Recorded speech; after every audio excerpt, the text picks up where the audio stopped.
أعوذ بالله من الشيطان الرجيم. بسم الله الرحمن الرحيم.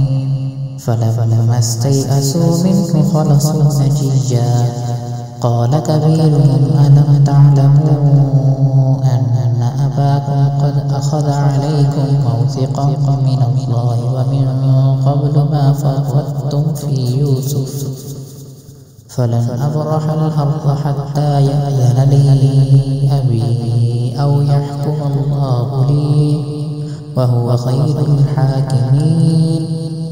ارجعوا إلى أبيكم فقولوا جاء أبانا إن ابنك سرق وما شهدنا إلا بما علمنا وما كنا للغيب حافظين.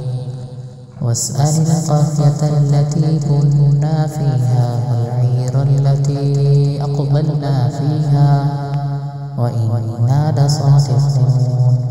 قال بل سولت لكم أنفسكم أمرا فصبر جميل عسى الله أن يأتيني بهم جميعا إنه هو العليم الحكيم.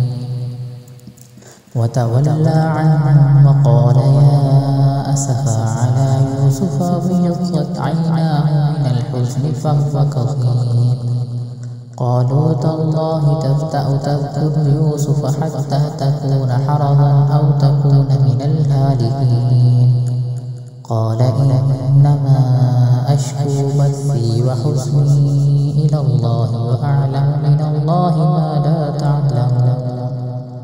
يا بني اذهبوا فتحسسوا من يوسف وأخيه ولا تيأسوا من روح الله إنه لا ييأس من روح الله إلا القوم الكافرون.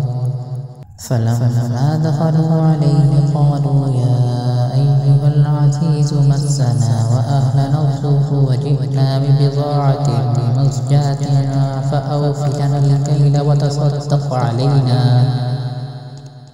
إن الله يجزي المتصدقين.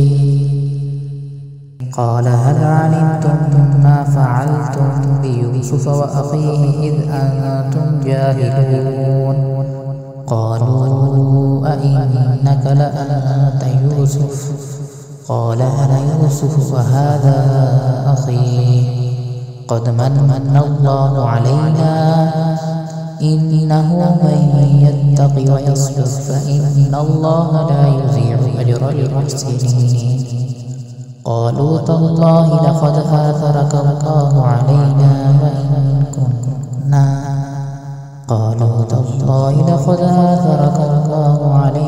وإن كنا لخاطئين.